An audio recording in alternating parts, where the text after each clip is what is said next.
Hi மக்களே, வணக்கம். இன்றைக்கி வீடியோவில் என்ன பார்க்க போகிறோன்னா, நாங்கள் எங்கள் பிள்ளைங்களுக்கு ட்ரெஸ் எல்லாம் எடுக்கிறதுக்காண்டி நாங்கள் இன்றைக்கி வெளியில் போகிறோம். அதுக்காண்டி தான் எல்லாம் ரெடி பண்ணிக்கிட்டு இருக்கோம். இது எங்கள் பேத்திக்கு பால், தண்ணி எல்லா பொருளும் எடுத்து வச்சுட்டு ரெடி பண்ணிக்கிட்டு இருக்கேன். இன்றைக்கி நாங்கள் டெக்ஸ்வேலிங்கிற ஒரு மாலுக்கு போகிறோம். அதான் பாருங்கள், தண்ணி, சின்ன குழந்தைக்கு ஒரு பேகு, பெரிய குழந்தைங்களுக்கு வேறு பேகு, தண்ணி, ஸ்நாக்ஸு. இது இல்லாமல் நாங்கள் வெளியே கிளம்பவே மாட்டோம் மக்களே. ஏன்னா எங்கள் பிள்ளைங்க போகிற வழியில் ஸ்நாக்ஸ் சாப்பிடாமல் இருக்க மாட்டாங்க. எடுத்துகிட்டு போனால் கூட கேட்கவே மாட்டாங்க. எடுத்துகிட்டு போகாத அன்னைக்கு கரெக்டாக கேட்பாங்க, ஏதாவது எடுத்துகிட்டு வந்தீங்களா அப்படின்னு கேட்பாங்க. அதனால் எல்லாமே தயாராக போகிறப்ப எடுத்துகிட்டு போயிடுவோம். இப்போ நம்ம போகிறது என்ன ரூட்டுன்னா, பவானி டு கோயம்புத்தூர் பைபாஸ் ரோட்டில் நசியனூருங்கிற ஊருக்கிட்ட டெக்ஸ்வேலிங்கிற ஒரு பெரிய மால் ஒன்று இருக்குது மக்களே.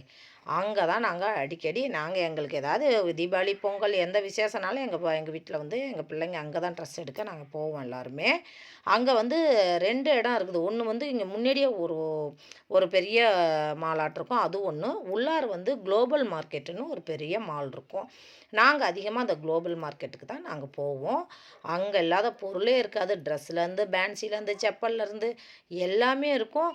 அங்கே உள்ளார போயிட்டோம்னா அங்கே எல்லாமே சாப்பிட்றதுக்கு ஸ்நாக்ஸ் கடையிலேருந்து நம்மளுக்கு ஸ்நாக்ஸ் கடையிலேருந்து மட்டும் இல்லை, காஃபி, டீ எல்லாமே இருக்கும். அதை பாருங்கள், குளோபல் மார்க்கெட்னு இருக்கும். பெருசாக இருக்கும் மாலு, அருமையாக இருக்கும். எல்லா பொருளும் அங்கே விற்கும்.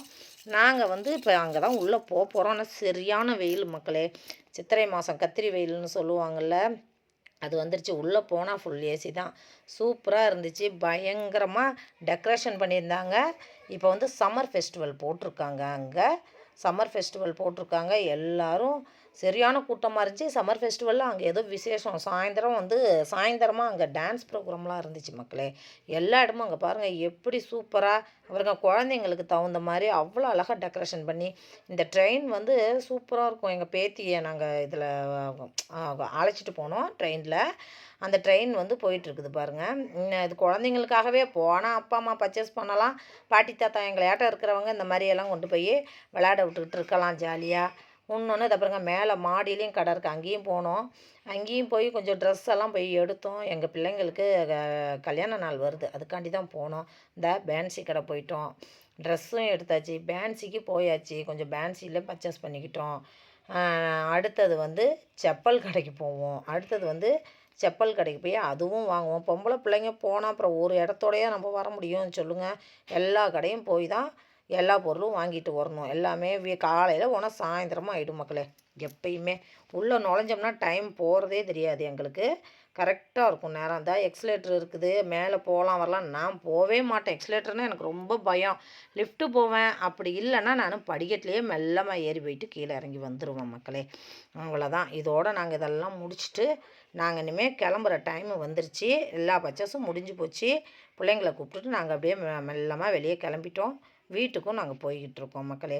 பொழுது ஆகிடுச்சு பாருங்கள். மதியம் போனோம், ஒரு 12:30 1 மணிக்கிட்ட உள்ளே பூந்தோம். இப்போ பொழுதே ஆகிப்போச்சு. வீட்டுக்கு போயிட்டுருக்கோம். அடுத்தது வீட்டுக்கு போனால் நைட்டு டிஃபன் என்ன செய்யலான்னு போனோம். அப்புறம் பார்த்தா சிக்கன் வாங்கிட்டு இட்லியும் இன்றைக்கி சிக்கன் கிரேவியும் செய்யலான்னு ஐடியா பண்ணிட்டோம்.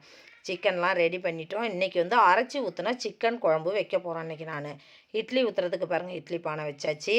இட்லி இன்றைக்கி நான் குக்கரில் வைக்கிறேன். ஏன்னா இன்றைக்கி கொஞ்சம் கெஸ்ட்டு வராங்க வீட்டுக்கு.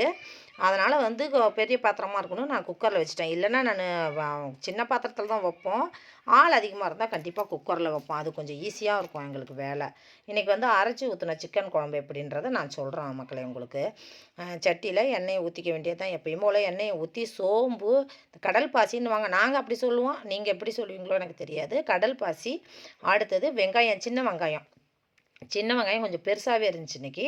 சின்ன வெங்காயத்தை நல்லா உரிச்சிக்கிட்டு அதை போட்டு வதக்கிக்கணும் ஃபஸ்ட்டு. சோம்பு, கடல் பாசி, சின்ன வெங்காயம், தக்காளி போட்டு அதை முதல்ல வதக்கிக்கிட்டே இருந்தேன். அடுத்தது பார்த்தா இட்லி வெந்துருச்சு அருமையாக. இட்லி வெந்தோடனே பார்த்துட்டு அப்புறம் இட்லி எடுத்து அதை அந்த பக்கம் வச்சுட்டோம். அடுத்தது இதெல்லாம் நல்லா வதங்கின்னு மிளகாத்தூள், தனி மிளகாத்தூள், வீட்டு மிளகாத்தூள் போட்டுக்குவேன். வீட்டு மிளகாத்தூள்னால் நாங்கள் வீட்டில் தான் அரைச்சிக்குவோம். அதிகமாக கடைத்தூள் சேர்க்கவே மாட்டோம். கரம் மசாலாவோ கடைத்தூள் எதுவுமே சேர்க்க மாட்டாங்க. வீட்டில் தான் நாங்கள் எல்லாமே ரெடி பண்ணிக்குவோம்.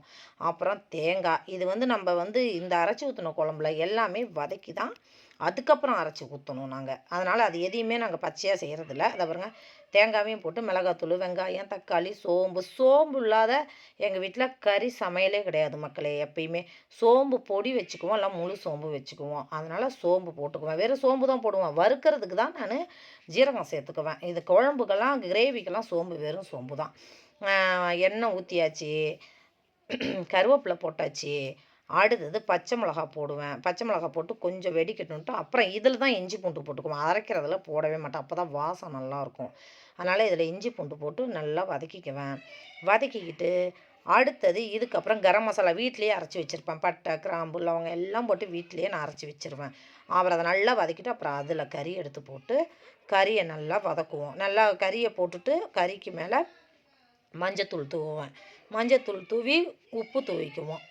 உப்பு தூவி அதுக்கப்புறம் அதை நல்லா வதக்குவேன். நல்லா கறியை நல்லா வதக்கிட்டு எண்ணெயில் அதுக்கு பிற்பாடு தான் அரைச்சி வச்சோம் பார்த்தீங்களா, இதெல்லாம் மசாலாலாம் அதை அதுக்கப்புறம் நான் கொட்டுவேன். அதுக்கப்புறம் கொட்டிட்டு அதை நல்லா கிளறுவேன். நல்லா கொட்டிட்டு கழுவி மிக்சியெல்லாம் நல்லா கழுவி ஊற்றிடுவோம்.